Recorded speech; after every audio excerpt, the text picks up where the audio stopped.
He looks like he owns credit. Oh my gosh. Man like Arthur from Batman. Namaste, Dzień dobry, assalamu alaikum, ciao, konnichiwa, ciao. Good morning, good morning, good morning. This is Ken at 10. Here we are, Monday morning. Monday morning blues for you? Hope not. It's a grey and rather overcast day at the moment, but very hot and lots of hay fever around. If you're a hay fever sufferer, well, I've got my meds here and I'm all stacked up and they are very needed. Everyone seems to be getting it this year. Apparently, there's a pollen bomb going around. It certainly seems to explode all over me.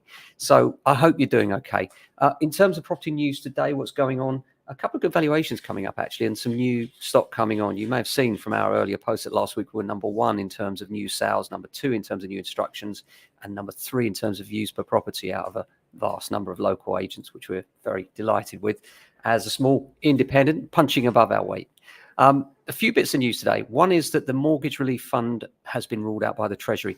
Now, this is something that's been talked about for a while, and this is the idea that the government might support us in our hour of need as far as mortgage holders are concerned, because it's been such a massive impact for people. It's unbelievable, isn't it, how mortgage rates have risen and continue to rise. The next meeting is this week on, I think it's Thursday, the 22nd, and we'll see what happens then, but it's highly likely we're talking about another interest rate rise of 0.25%.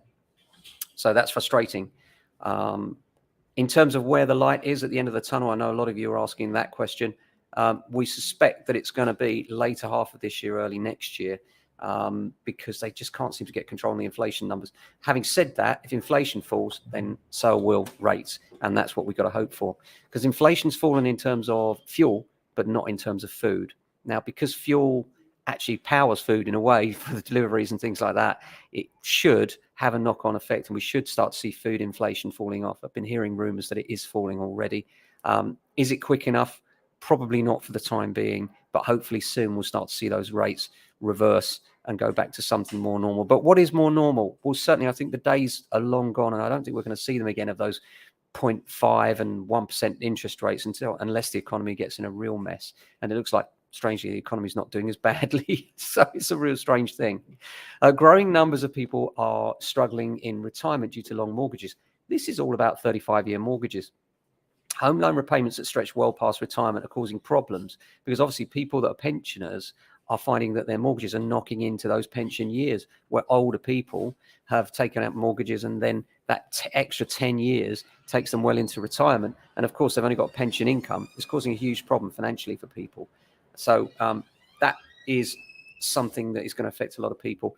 And a Tory MP has said that he's warning of a mortgage catastrophe, warning that because the Bank of England's complacency in calling for a pause in interest rate rises, because they've doubled since Russia's invasion. Well, we'd love to see that, wouldn't we? That would be great if they would pause them. But in the end, what you've got to remember is that the Bank of England is not the government any more than the government's the Bank of England. It's independent of the Bank of England. It has one remit, and that's to keep inflation down. And to keep inflation down, the only tool they have is interest rates. So I don't see that happening. I understand his sentiment, and I would love to see it happen. I'd love to see interest rates ease off a bit. But the reality is, I think we're in for a little bit more pain before things get better. And as I've said, I think hopefully second half of this year, but that's optimistic. More likely later this year, early next year. Time will tell. Let's hope it gets better. Apart from that, hope you're having a great day. As always, if you're thinking of selling a property locally, you're not sure whether the timing's right for you right now or what strategy should be around selling, then give us a call. We're here for you. Always got your back on that. 0208 679 8601. Or drop me an email, ken@jamesalexander.com. Apart from that, have a fantastic day. Look after yourselves. And if you can, your family and friends. Ciao.